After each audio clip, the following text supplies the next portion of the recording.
Okay, Rich, we're on. Okay. Good evening. Today is Tuesday, May 12th. This is the meeting of the Planning Board. We're not in the Veterans Memorial Building. We're doing this via Zoom. One thing that I would ask everyone to do is when you are on the meeting, please make sure that you mute your microphone. We will, once you've been recognized, you can raise your hand and you can comment on things. Tonight's meeting is going to be a informative meeting on the applicant for approval of definitive hearing for Emerson Place.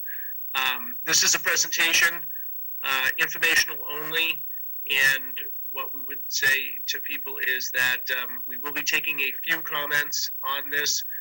This will be also talked about in a future meeting or future meetings.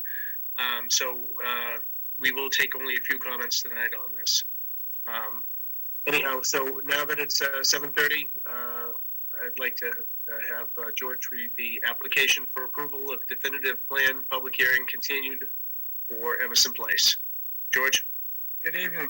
Town of Millis, Office of the Planning Board, notice of public hearing. In accordance with the provisions of Chapter 41, Section 81T and 81U MGL, the Planning Board will hold a public hearing on Tuesday, May 12, 2020 at 7:30 p.m. on a virtual platform. This is for the application for approval of definitive plan submitted by TD Development, LLC, Robert Fox, 38 Benjamin's Gate, Plymouth, Mass. 02360, for construction of a proposed 43-lot single-family residential development at 13 Rolling Meadow Drive, parcel 15 through 66 Ridge Street. Several parcels, 20 to 25, 20 to 26, 20 to 28, 20 to 27, 23 to 04, and a portion of 84 Ridge Street, parcel 20 to 53, Millis, Mass. Properties owned by TD Development, LLC, GJ&K, LLC, Ridge Street Trust, Peter Harkovitz, Joseph Fox, and Amy Farina. Copy of the application and plan is on file in the office of the town clerk and on the planning board's webpage. Any person interested wishing to be heard on the application should appear at the time designated. Richard Nichols, Chair. Okay, now Dan, why don't you go ahead and give us your presentation. Thank you, Mr. Chairman, members of the board. Dan Merrican with Legacy Engineering here on behalf of the applicant. We have been working on addressing comments received from your board, other boards in town, and the board's peer review consultant. We are close to being done. We expect to issue a plan revision next week with updated drainage report, drainage design, and subdivision plan. The purpose for our meeting tonight is to make a presentation on the traffic study. The traffic study was done a while ago. We submitted it. Your consultant generated review comments, and we have responded to those comments. So I have up on the screen just an overview of Emerson Place. It's an open space residential subdivision between Ridge Street and Rolling Meadows Drive. So with that, I'm going to stop sharing my screen and turn it over to Bob Michaud, who is our traffic consultant, and he's going to share a presentation slide. Great. Thank you. I'll turn my screen share on and just confirm that you can all see this. Yeah. Great. Okay, so for the record, my name is Robert Michaud. I'm a managing principal of MDM Transportation Consultants. We're based in Marlborough, Massachusetts. We've prepared a traffic impact and access study for this particular project, referred to as Emerson Place. It's a 43-unit subdivision. We've conducted the study in accordance with standard industry practices, and that study was in fact subject to peer review by Beta. We've actually responded to the Beta peer review in a memorandum dated to April 14th of this year, and I'll walk the board through a general overview of what we studied, what we've identified as issues and potential mitigation, and provide a snapshot response to some of the comments that were issued by Beta. Let's see, the next,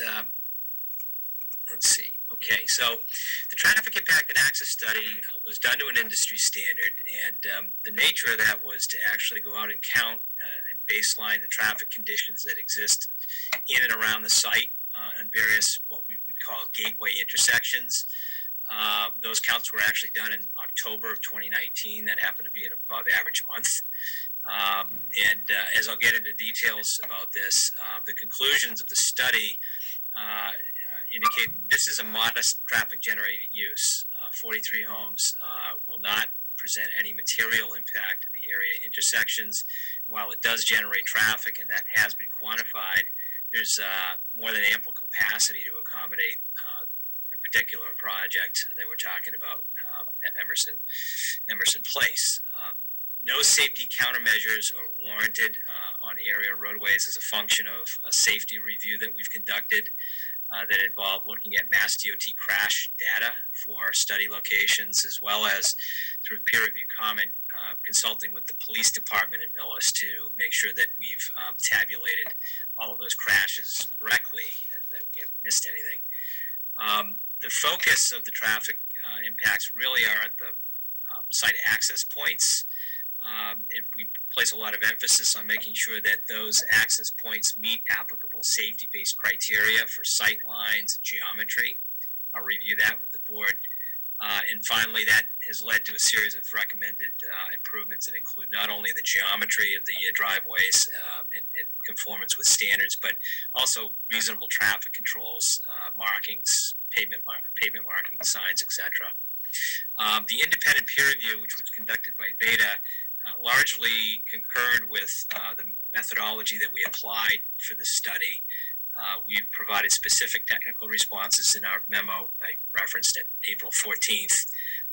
There were certain updated analyses that were presented in that report, which I'll review. But really, there's nothing that came out of the peer review that would change any of the findings or recommendations of what we've published in our study. The site relative to the area roads is shown in this diagram. It proposes access to Rolling Meadow Drive as a secondary means of access egress, but its primary access and egress is really on Ridge Street, just to the south of Curve Street and just to the north of Auburn Road. In addition to the driveways, we've actually studied the intersections of Ridge and Curve Street, as well as Ridge and Auburn Road. Those we believe to be the primary connecting routes to Main Street, Route 109. We've also looked at the intersection of Ridge Street at Rolling Meadow Drive to the north. And as I'll get into the peer review just very briefly, we were asked through the peer review to consider looking at an additional location at Orchard Street, which is just to the north of Rolling Meadow Drive. We've in fact looked at the safety crash records there, but our response would indicate that while we may generate some traffic through that intersection, it is so marginal that it actually doesn't warrant detailed technical analysis.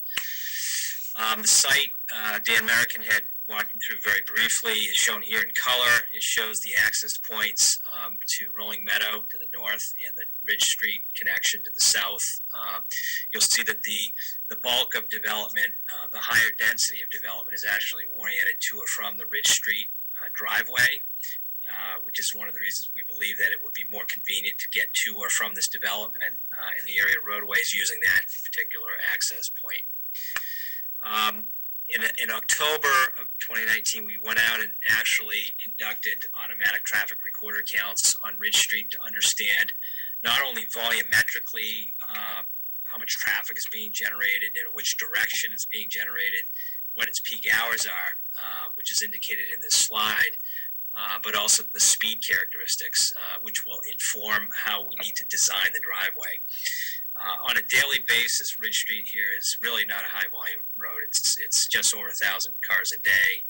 About 10% of its volume occurs during weekday peak commuter periods, about 100 vehicles per hour, both in the morning and at night. So it's characterized really as a lower volume local roadway. speed characteristic along that stretch of road, there are no regulatory posted speed limits in that area, but we've measured the average and the 85th percentile speeds using radar-based equipment. And what that indicates is that the 85th percentile travel speed, which is the speed at which you'd want to design for sight lines and things of that nature, is just under 30 miles per hour. So we didn't see any anomalies in how people are using Ridge Street from the perspective of travel speeds. We think it's in line with the nature of the roadway and what we would call prima facie speed limits in that area, 30 miles an hour. This is a picture that would show the orientation of the proposed primary driveway relative to Curve Street. Curve Street is shown in the distance to the right. We know that there is vegetation along the roadway, and notwithstanding that Ridge Street has rolling alignment and is slightly curved, we do have the ability to meet applicable sightline criteria through the design. This is the secondary access point. This is actually a view of Rolling Meadow Drive, looking from the north, headed toward the property, toward the site, if you will, southbound. You'll see that, again, although Ridge Street has rolling curved alignment, it does have the ability to meet all of the applicable sightline criteria to ensure safe accessibility to or from Rolling Meadow Drive.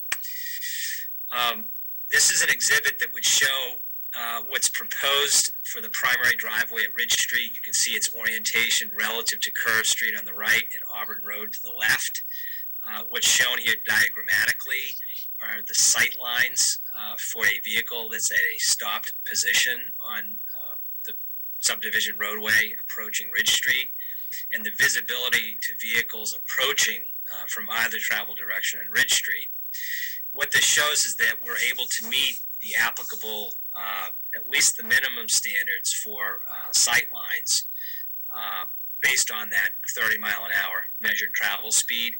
You'll notice that there are shaded areas left and right of that the blue car that's shown in the driveway. Those are areas that would be cleared of vegetation to ensure that the sight lines are clear to oncoming vehicles in either travel direction. We'll also note that the geometry of the driveway here is intended to meet all of the applicable turning movement criteria for the town's largest design vehicle that might need to use the roadways, which is the ladder truck. And you'll see that there's some advanced signing that we're suggesting so that there's an enhanced awareness of the driveway for motorists who would be traveling southbound past Curve Street on the approach to the driveway. There's a yellow back sign there that's a compliant intersection ahead sign, essentially. These are tables that were presented in the traffic study that would indicate what the criteria are for sight lines, for stopping sight distance. With the clearing that I just showed at the primary driveway, we know that we have available stopping sight distance, which is a safety-based criteria, of between 300 and 500 feet, depending on which travel direction you're coming from. And the actual available, or recommended rather, criteria are between, just under 200 feet. So we far exceed what we're obligated to meet for stopping sight distance to that primary driveway. Intersection sight distance, which is a measure of convenience and the ability to see a car on the approach to the driveway. We also meet those criteria on the basis of the 85th percentile speeds at the minimum level. There's also a criteria that would indicate a longer distance, which we can generally achieve, with the exception of the vehicles that would be approaching from the Curve Street side. I'll stress we meet the criteria. We will be providing vegetative clearing to ensure that we meet those criteria, but certainly to the extent we can clear even more vegetation, we can further enhance those sight lines. From a traffic generating perspective, this is a modest generating land use. It's 43 single family homes. over the course of a 1 hour period of time on a weekday in the morning, this is a commuter period, we expect that there will be about one vehicle every 2 minutes being generated, about just over 30 cars per hour, mostly leaving in the morning, and you'll see the opposite trend returning in the evening. And the primary orientation of those trips outbound in the morning would be toward Auburn Road, which is the most convenient connection to Route 109, but also to some extent the Curve Street intersection, which also provides an alternative means of connecting to 109. Travel to or from the north is less than 10 cars, one vehicle every 5 minutes. So these are very modest numbers. If you look at Auburn Road, which is the most likely prominent connection to 109, we're talking about one new vehicle being generated every 4 minutes. Right? So these are not large numbers.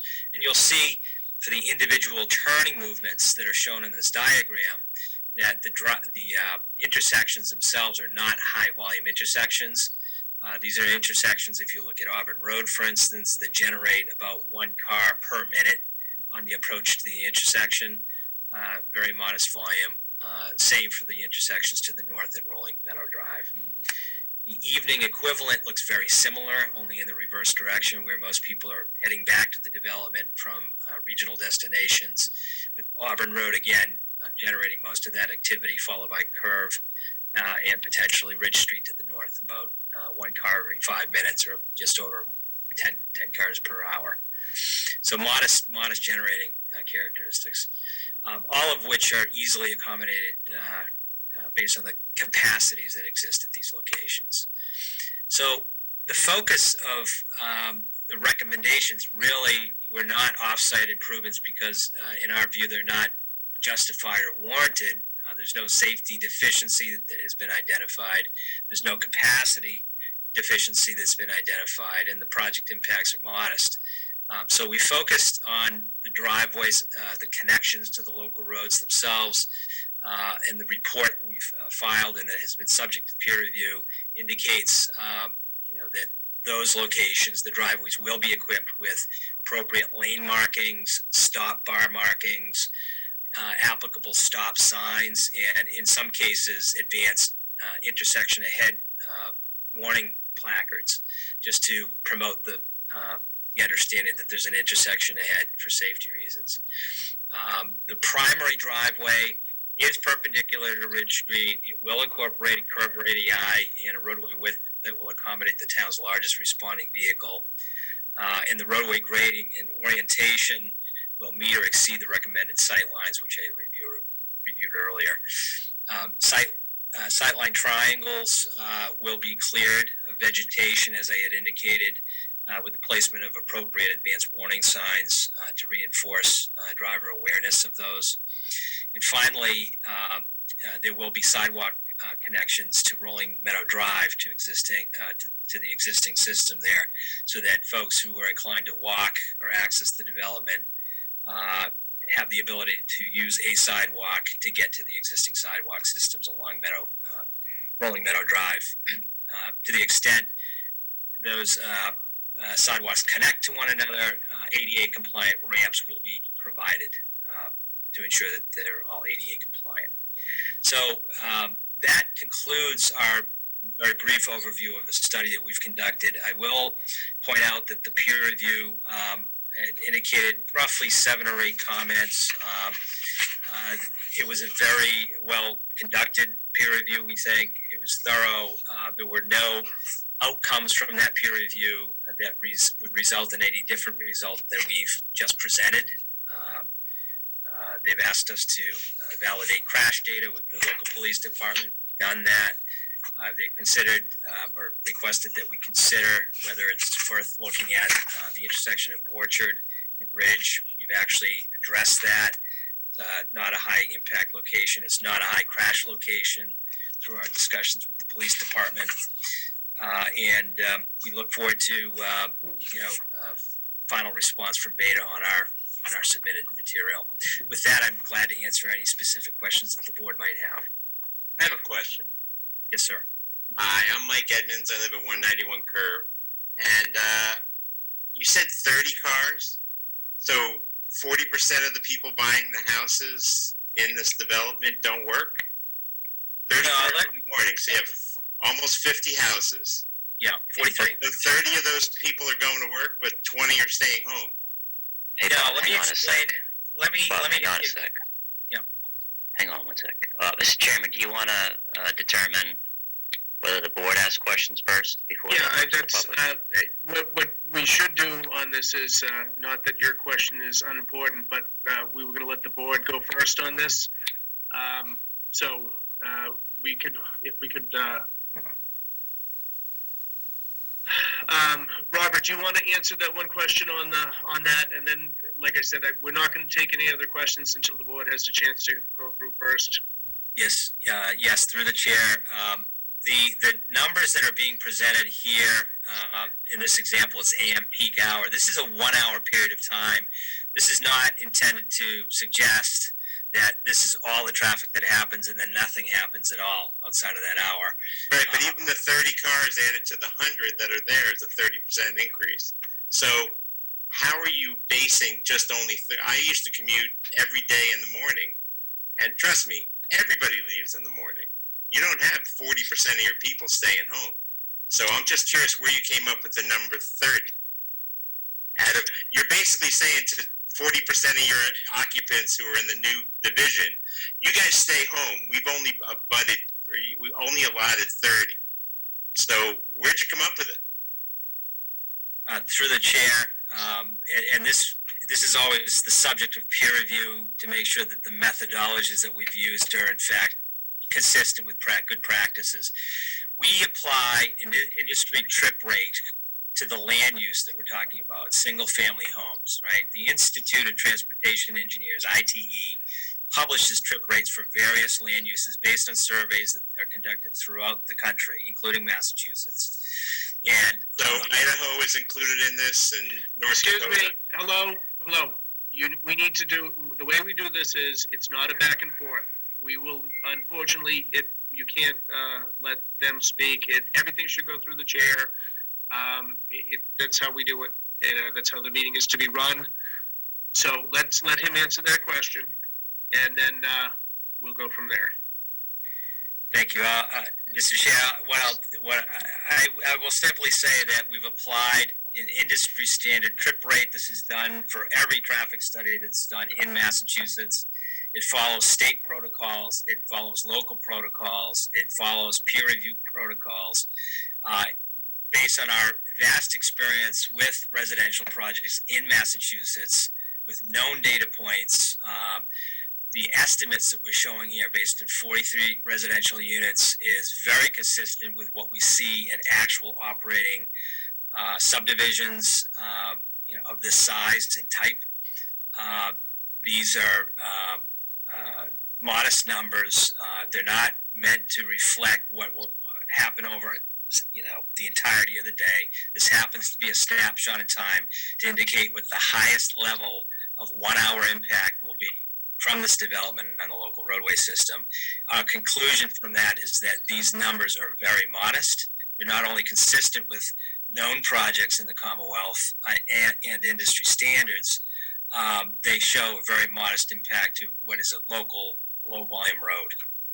I'll conclude with that. Okay, so now let's go back to, are there any questions from the board, please? George? Oh, I'm all set. I was listening to it very carefully. Okay. And, you have some narrow roads there, but, I think one of the things people have to take into consideration, and maybe this has nothing to do with it right now, one of the comments we talked about earlier was that a lot of people could be working from home. So things will somewhat change.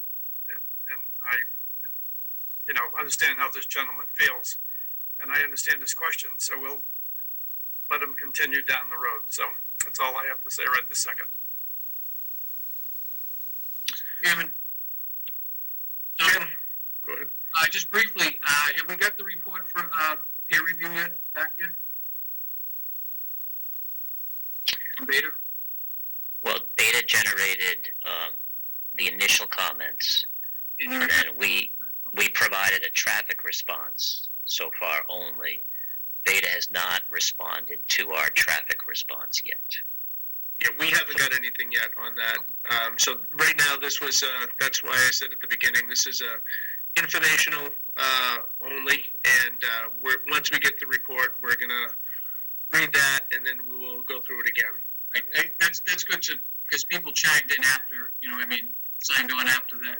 I know you made that comment from the beginning. I just want people to know that there's still, we still have to review Beta's comments. And like we said from the very beginning, at the beginning of this project is, there's a science for this to be done, and it's a science for it to be reviewed. And a lot of times they're not, it's not the answers that people think they're going to get when you have a traffic study. So we'll wait till we hear from Beta. I did have one comment. You were very clear, Robert, that you thought that all of your any improvements would be on site. I would say that the one curve near the cemetery, I think that we may want to think about some sort of that you don't have a picture of it. Yeah. Coming down Auburn, you have that hard turn there. We maybe want to do some sort of marking or something to let people know that that's a tight corner and the speeds, and I think it should be something that is pretty visible. Mhm. I know that area does tend to, people pick up speed and then get to the corner. Yes, we'd be glad to consider appropriate signage and markings that would achieve those types of objectives. What about, one other question is and this would be a question for maybe Dan, are you guys planning on putting a street light at the end of your road? No, the small volumes of a project of this nature don't warrant a streetlight. We're happy to put any signage or any warning signs that the traffic consultants think are appropriate, but you would not put a street light at a residential intersection like this. Okay, all right. Mr. Chair, your question you just asked, I'd let Melissa answer that also. Go ahead, please. No, I'm just saying I would let her answer that. I would ask that question to Melissa. Okay. All right, if there aren't any other questions from the board, like I said, we will open up for a couple of questions specific. Like I said, this is the beginning of the process here. So if anyone does have a question, you have to, if you could raise your hand, and then we could acknowledge you. Looks like Mr. Michael Chairman. was.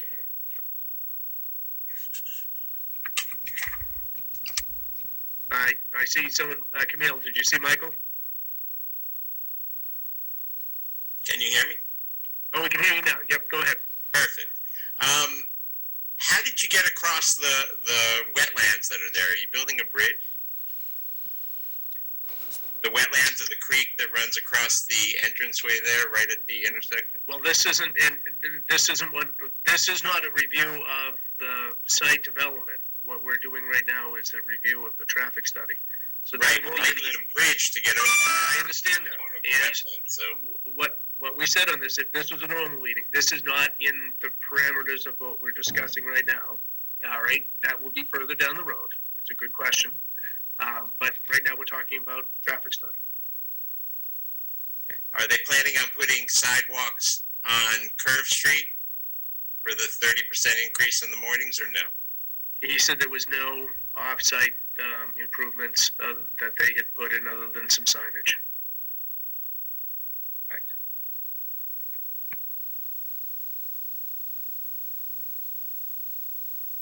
And Dan, well, that answers that question. So I have a question. This is James Lederer from 10 Paddock Lane. I think that it would be important for the abutters to see the science behind the this 30% increase number that was stated by Mr. Michaud. I'm assuming that Beta has that information, but it would be quite nice to actually see that on presentation. I can on let the the, town's website. It's all on the town's website. However, I think I think that should be accessible during these public meetings as well. But it's great to know that it's on the town website, and I think all of us that are abutters should likely go look at that. Thank you, Dan.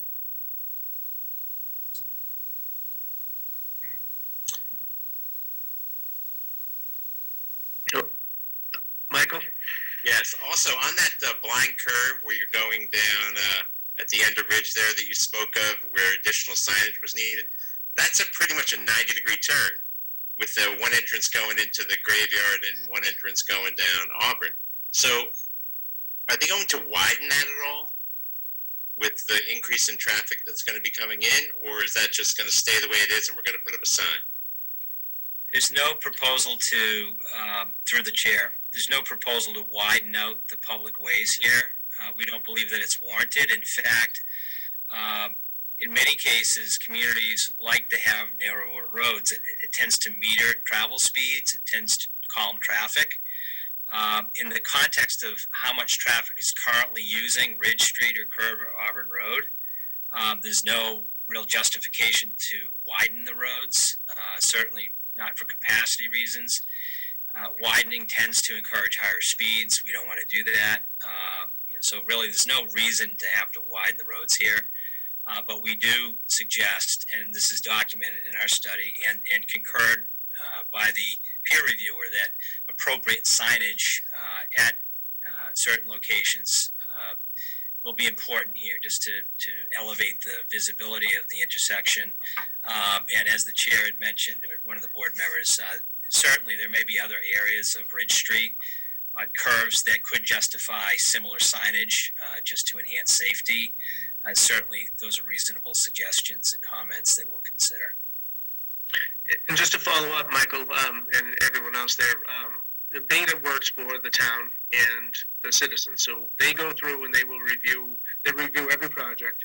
They go through, they also have their own traffic consultant who actually could have been here, but we held him off to a further meeting.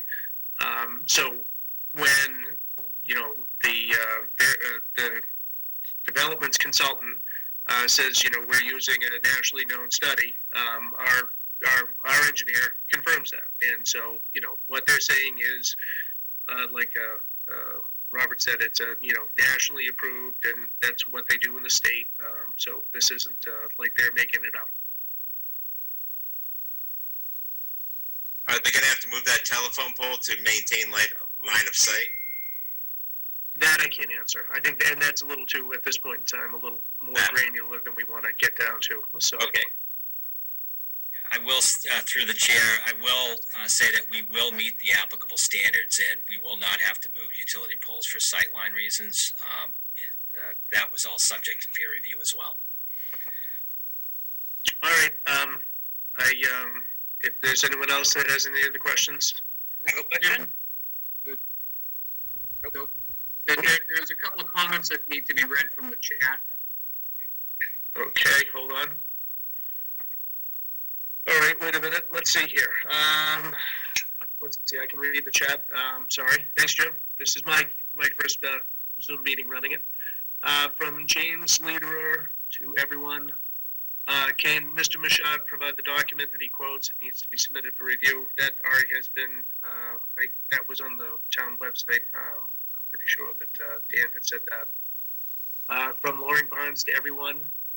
Wouldn't the developer want to be sensitive to the impact of the traffic flow around two blind, narrow curved corners at Auburn and Ridge and Ridge and Curve Street, with the installation of sidewalks on Ridge to Curve and Auburn? We walk our dog daily in the area. To be in sync with the town's MPAC plans to facilitate walking and the enjoyment of the pond. What about elevated sidewalks with protective curbing and tactic ramp crossings? The developer needs to experience the fall off of the walking curb, as there is none on the Ridge and Auburn adjacent to the cemetery. If you have two cars coming at once in opposing directions, it's downright frightening, but you have no visuals from that view. So that was from Loring Barnes. And it, you know, it is, the road is narrow as it exists. That is a fact. So, you. Mr. Chairman. Go ahead. Just a thought on that. You know, the town of Millis, like all towns, has a lot of public roads without sidewalks on them. It's kind of it's a town decision, you know, where to put sidewalks. But the applicant will be, as part of our request for a waiver to install a sidewalk on only one side of the road, the typical condition for the granting of that waiver is that the equivalent funds that would have been used to build the second sidewalk in the development be donated to the town for their sidewalk fund. And then it would be up to the town, the roadway commissioners, to decide where best to use those funds, and if the select board felt that this was an appropriate location for sidewalk improvements, they would have funds to do that. Okay, great. Thank you, Dan. All right, I think that was all the chats we had. So I have a question that reference that. So the sidewalk that you're going to put in on the northern entrance, Michael, you're going to use the money? Michael, wait a minute. So, yes, you can be. You have to go through the chairman. That's fair enough. Very good. Yes. Okay. So go ahead. Sorry to cut you off. Go ahead. We're trying to do Robert's rules on Zoom. Correct. Gotcha. Point of order. Point of information. The sidewalk that you're going to put in on the northern part to reconnect with the sidewalks that are already there, that's the sidewalk you're talking about, the money for the other side? I can clarify, Mr. Chairman. Go ahead, please, Dan. So the subdivision regulations call for the installation of two sidewalks, one on either side of any new roads in new subdivisions.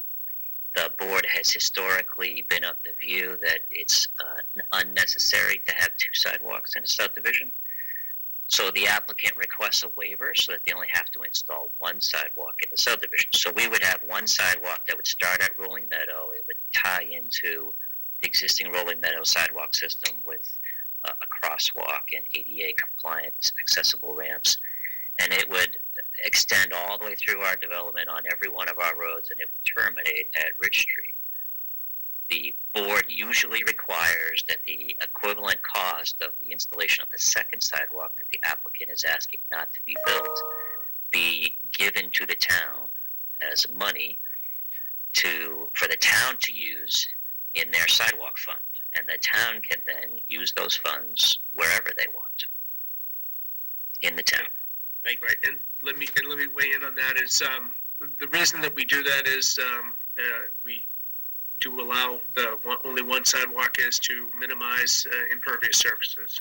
So it's a win for they don't have to put it it's in their development, and we are able to put it somewhere else. So.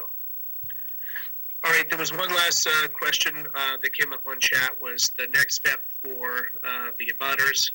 There's going to be a continuation of this hearing. There's going to be another on this, so they'll be able to attend or virtually attend the next meeting. Hi, can I address the chair? It's Jennifer Farrar. Yes, go ahead. Hi, I just wanted to throw out a couple of things anecdotally. Some of you were on the planning board when Ridge Farm Estates was established. I know Jim McKay was. And just what Dan was discussing about the two sidewalks, our second sidewalk was waived, and we had just have one, and the proceeds to the town or whatever the situation was. Our developer went bankrupt. But I just wanted to throw that out there that our development is interested in these sidewalks because the pedestrian traffic is so high. And I just thought maybe you could take that into consideration, that we did yield one sidewalk or you did waive it. And maybe that could just be considered putting it together with this money to make a sidewalk. That was my first point. If that could just be noted on the record, Camille. The second point, when we moved into the neighborhood, we did our own informal traffic study because when the kids started going to school, the Millis public school rules are that they do not pull into a development unless it was like grandfathered in a long time ago. But we were a new development and they were going to stop on Ridge Street. And we started doing that. We were out there with the kids in the morning and we started realizing it was very dangerous. So we asked the school, like, we were just uncomfortable standing there in the corner. And some kids were without parents. We were there because our kids were very small. But kids were walking on Ridge Street to get home and getting dropped off on the corner of Ridge and Rolling Meadow. So at the time, Chief Warren Champagne came out and watched that road for a week. Okay, you know what, and as much as... It was too dangerous. Okay, that's fine. I think what we need to do is focus on, if you have a couple other shorter questions on this could be something that could be talked about later. I understand the wanting to get the information out, but I would like to make it a little more concise. I think my husband has a question too. I just wanted to let you know that it was deemed dangerous by the chief of police, and you can check it until this day it comes into the neighborhood. Okay, Mr. Chairman? yes. Hi, Tim Farrar, 7 Rolling Meadow Drive. I was wondering about the traffic study. Was there do we have any data on pedestrian usage and possible wildlife usage? And Ridge Street especially, which is very, very busy street, both for people and critters. I would let Robert answer that question. For the record, again, through the chair, we have count information that includes any pedestrian activity that would have occurred during the time of the counts back in October. I don't believe that the counts picked up any animals per se, but I live on a street very similar to Ridge Street, so I'm not suggesting that that doesn't happen. I see deer running across our street all the time. It's one of the characteristics of what I call a lower volume local road, right? The wildlife tend to feel safer for whatever reason in an environment like that. But one of the things we did in the study was looked at crash records, and we actually talked to the police department to understand what the crash experience was in this area. And there's nothing that pointed to animal collisions or anything like that. And in fact, the crash experience out here is quite low. I think even at the Curve Street intersection, it might experience one crash a year. They tend to be of minor nature. The state police records don't even list them. So a lot of these are probably just minor fender benders, or you hit a tree, you took a corner too fast, whatever it was. But there's nothing out here that's suggesting that there's a safety problem. Notwithstanding that, I understand that the road is narrower than some people would like. Mr. Chairman, I have another question. Sorry, wait a minute, let me just scroll through. I'm not sure who that is. Go ahead. Tim Farrar, 7 Rolling Meadow again. Oh, sorry. I'm also interested about the traffic study.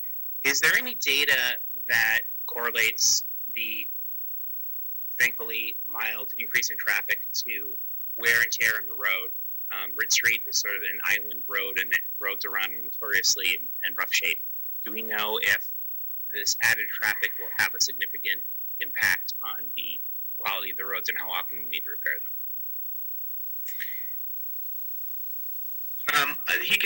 Robert can take an answer on that. I mean, these are public roads, so they don't really have to answer that question. I would let him answer that, but once they get off of the property, that's town roads. So there's really not much, that they have to deal with on that.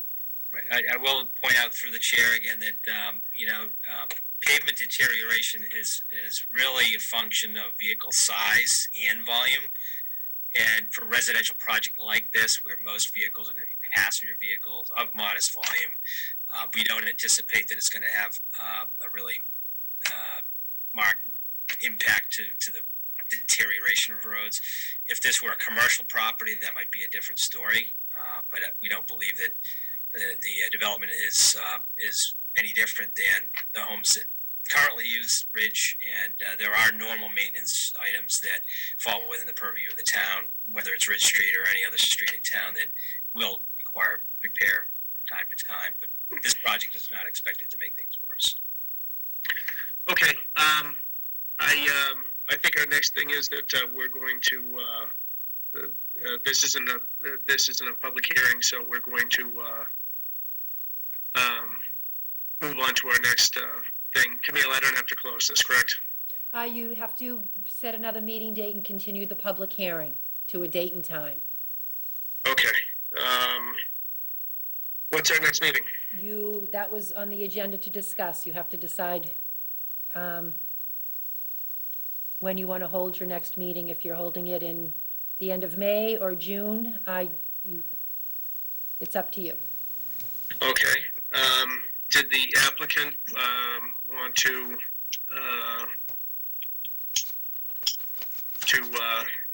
Well, ask for an earlier meeting? yeah, Mr. Chairman, there's an election coming up, and we obviously don't know what the results of that election will be, but there may be a change in board membership. So we were hoping that we might be able to schedule 2 meetings before the election, on whatever dates are convenient to the board, but perhaps one at the end of May or perhaps 2 at the very beginning of June. Either way would work for us. We're going to have revisions in, comprehensive revisions, plans, responses, calculations, early next week. Okay. I'd like to open it up to the board. Jim, what's your thought on that? Whenever I'm available, we're sitting at home. We're probably George? that time for both of them. Pretty much the same. I mean, I'm working, but, we got plenty of time. Okay. Josh? Yeah, agreed. Okay. I'm available, especially in the evenings. It's fine. And Boda, can you give us a thumbs up? You're still muted. Mr. Chairman, what is the outlook for meetings going forward? How long are they going? Is it anticipated they're going to be virtual? As far as I know, I think it's going to be for the foreseeable future. Okay. Sorry, 1 second. Boda, I'm still in the meeting. Anytime is fine? Okay, great. Thank you.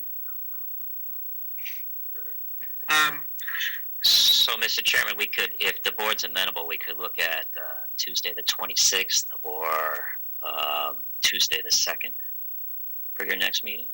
Okay, hold on. Wait just 2 seconds.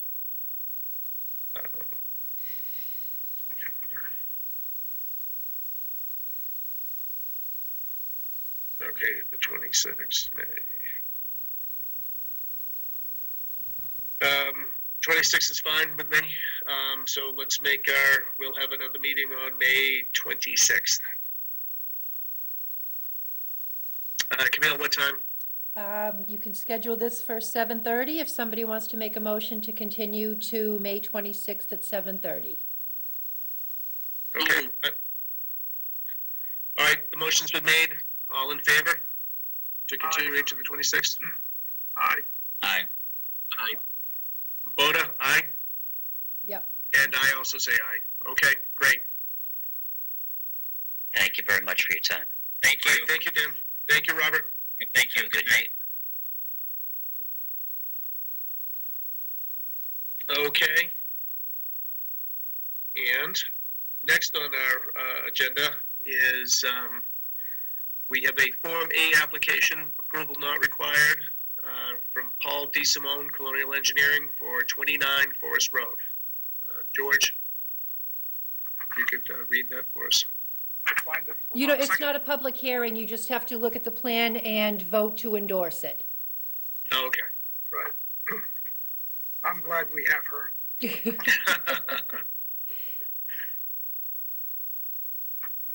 And as Paul said in his email, it's strictly so an abutter can have a little parcel of land. I guess they're doing an addition and need a leaching field. So it's fairly cut and dry. It's not for a new building lot or anything like that. It's pretty straightforward, just moving a lot line between 2 neighbors. And you Are they sent that out granting to an us. easement, Camille, or are they granting them a piece of the land.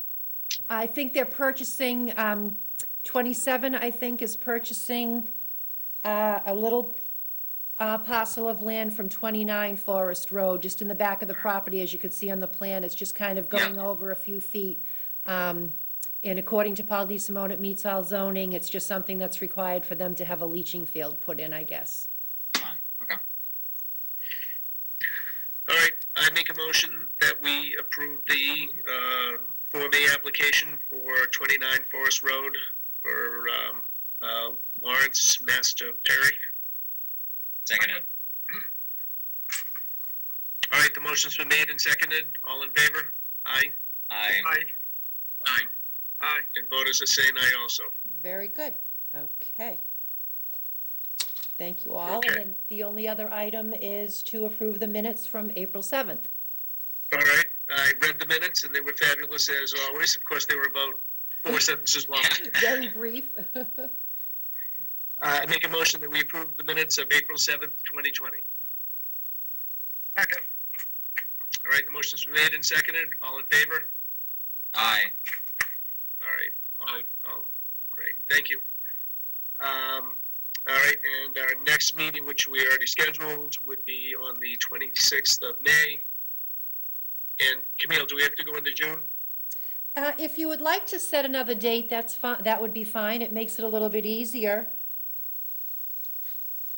All right, so, Do you want to go with, let's see, the 26th, do you want to tentatively schedule for June 9th? The election isn't until the 15th.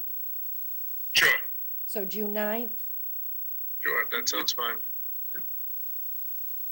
And I assume they're reevaluating on the 18th, whether or not the state of emergency or how long it will be in effect. So I should know hopefully a week or so before the next meeting, whether or not it will have to be virtual. And I'm assuming it will be, like you said, Rich, whether it will be virtual or in person. But I'm assuming it will probably still be going this way.